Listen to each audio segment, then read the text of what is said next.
Welcome to the Shadow Talks. Without wasting time, let's go to the video. My bachelor weekend was supposed to be calm. Just me, Daniel, and Ryan in a quiet mountain cabin, trying to escape the noise of the world. The fire was warm, the whiskey smooth, and for the first time in weeks, I felt relaxed. We played cards, joked around, and talked about the wedding. The whole place felt safe, almost too safe. It's strange how peace sometimes feels like a warning you don't recognize yet. Then we heard it, car tires rolling over gravel outside, slow, heavy. No one else we knew we were up here.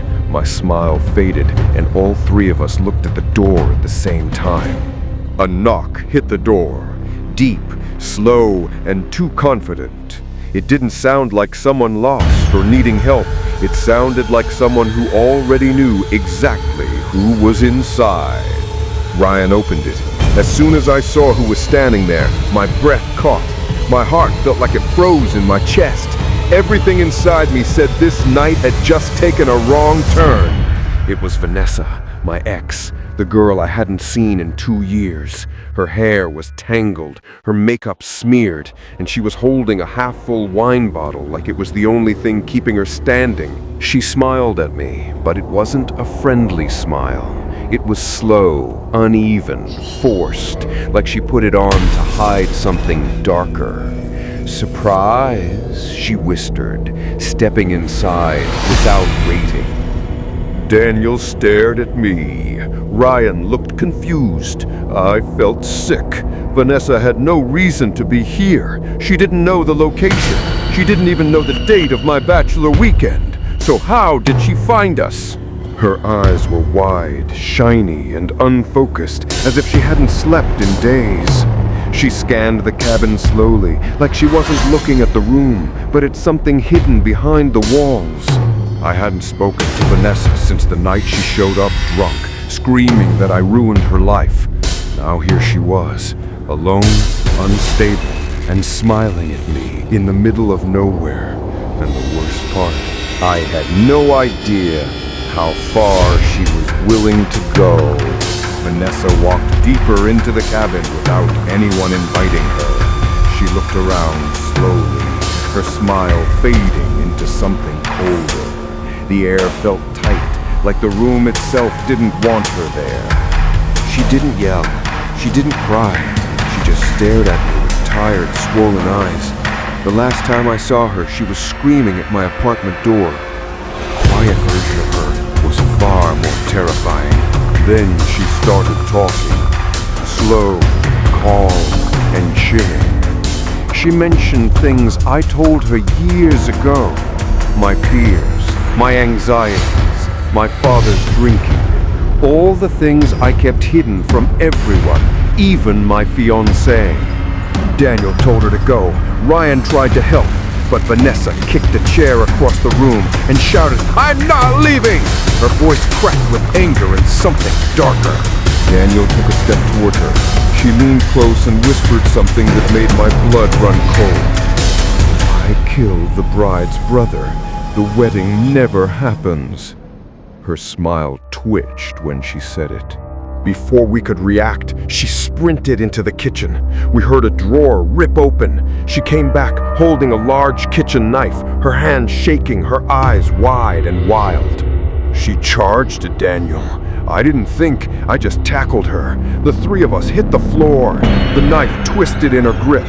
A sharp gasp escaped her lips, and then everything went silent. We didn't mean to hurt her, but she was gone. Just gone. Daniel said we had no choice, so we wrapped her in a sheet and carried her into the cold forest. We dug until our hands went numb. We cleaned the cabin until sunrise. No blood, no sign she was ever there. We drove home in silence. 5 days later, it was the morning of my wedding. I almost convinced myself it was over. But then I found an envelope pushed under my hotel door. Inside was a torn note smeared with red. 3 words written in shaky handwriting. Don't marry her. Her handwriting, her color, her warning. Usher, my best friend since middle school, kept pushing for one last wild night before my wedding. I wasn't excited. I was tired, but he insisted like it was some kind of mission he had to complete. He directed me into a dead-looking part of the city. Empty warehouses, broken streetlights, graffiti everywhere. The kind of place where people disappear without answers. I already wanted to go home. Usher led me into a narrow alley where a tall steel door stood. It was painted deep red, the color of dried blood. He knocked 3 times. A slit opened, and eyes stared at us, and the door unlatched. We walked down a stairway glowing with red lights. The deeper we went, the heavier the air became. It felt like the building was breathing around us, like it knew we were coming. At the bottom was a club that didn't feel real. Velvet walls, crystal lights, red fog drifting across the floor. It was beautiful, but in a way that made my skin crawl. The women there were stunning, too stunning. Perfect bodies, perfect faces, perfect everything. They moved toward us the second we stepped inside, smiling like they'd been waiting for us. But up close, something felt wrong. Their smiles held too long. Their eyes didn't blink. Their arms looked too smooth and veiny, like polished marble instead of skin. Perfection shouldn't look that unnatural. Usher was already laughing, dancing, and letting them touch his shoulders. He was having the time of his life, but I could see it. He was drunk way too fast, like something was controlling him. Then I smelled it. Bleach mixed with something metallic. Not perfume, not sweat. Something darker. Something that didn't belong in a club filled with beautiful people. I turned around to find the door we entered through, but it was gone. Just a long hallway of velvet walls where the entrance should have been. It felt like the place had swallowed the exit whole. One of the women grabbed Usher's hand and pulled him into a darker hallway, glowing deep red. Her nails dug into his skin, but he didn't even react. He looked hypnotized. I grabbed his arm, trying to pull him back, but his eyes were empty and distant. "Relax, it's fine," he whispered, but his voice sounded like it didn't belong to him. They shoved him into a private room and slammed the heavy door shut. When I grabbed the handle, it felt icy cold. From inside I heard whispers, then something that sounded like an animal growling. The club music stopped suddenly. Then Usher screamed, raw, loud, terrified. A scream that didn't sound human. My whole body froze. Something terrible was happening beyond that door. I slammed my shoulder into the door until it cracked open. Inside, the room was lit by one red bulb swinging from the ceiling. And in that dark red haze, I finally saw what they really were. Their mouths were stretched wider than human skin could stretch. Their eyes were pitch black, reflecting like glass. Their nails were long, hooked, and sharp. They weren't human, not even close. Usher was on the floor, bleeding, his shirt torn open. He reached toward me, shaking. "Run. Don't let them take you too," he whispered. His voice was fading fast. I grabbed a broken table leg and swung at one of them. The wood smashed across her face, but she simply twisted her neck back into place with a sickening crack. I knew then I couldn't win. Usher shoved me toward the door with what little strength he had left. I didn't want to leave him, but when the creatures lunged, instinct took over. I ran. The hallways twisted like a maze around me. I burst through a steel door into the cold alley. But when I turned back, the door was gone. Just a solid brick wall. No entrance, no red light, no sound. Like the club had never existed at all. For my bachelor weekend, my friends booked an old Airbnb far from the city. Quiet hills, tall trees, and a house older than all of us combined. It looked peaceful, but the kind of peaceful that feels a bit off. The moment we walked in, the air felt heavier. Not cold, just heavy, like the house had been holding its breath for years and finally exhaled when we opened the door. On the walls were old black and white photos of a family, none smiling. Every face looked tense and tired, like they had lived through something they didn't want anyone to know about. One picture stood out, a woman sitting at a table, her hands on a glass. Around her were 4 people holding hands, eyes closed. A séance, a real one. Later that night, we found the same kind of glass placed neatly in the center of the dining table. None of us moved it. None of us wanted to touch it. It felt wrong just sitting there. Daniel, trying to lighten the mood, joked about trying a séance like in the picture.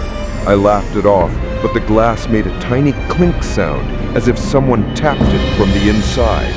That night, just as we were settling in, something knocked on the wall. Not the door, the wall. 3 soft taps, then silence. My friends blamed the wind, but the walls felt too solid for that. We tried to ignore it, but a few minutes later, the séance photo, the same one we talked about, fell off the wall and hit the floor face down. No other frames moved, just that one. A cold breeze moved through the house, even though all the windows were closed. The glass on the table rattled again. This time, none of us laughed. We didn't know it yet, but the house wasn't empty. Something had been waiting for someone to notice it, waiting for someone to play along with its last unfinished séance. We sat in the living room trying to calm down, but the glass on the table slid an inch by itself. No hands touching it, no vibration, just a slow, clear movement across the wood. Daniel whispered, "Guys, just sit." His voice shook. Somehow, we all ended up around the table with our hands close to the glass, not touching it, just waiting, like something guided us there.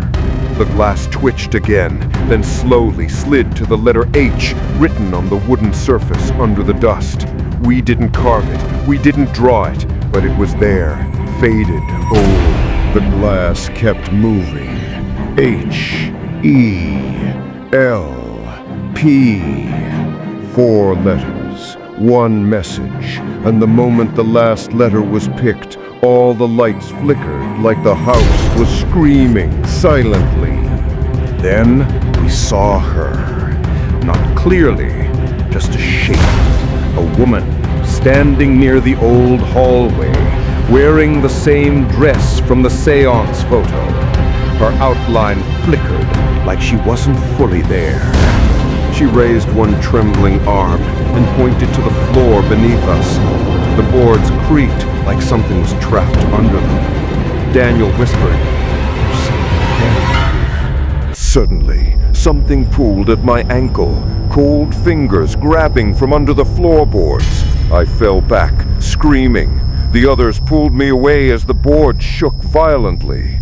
The walls shook, the photos fell, the whole house buzzed like it was alive, like it wanted us to finish the séance it started decades ago. We ran straight toward the front door. When we burst outside, everything stopped. The night was calm again. The house went silent behind us, windows dark, like nothing happened. But when I looked back, the séance woman stood in the window, watching us leave. We left without our bags, without the deposit, without speaking another word. But sometimes at night, I still hear the tapping on my wall. 3 soft knocks, the same way the séance began.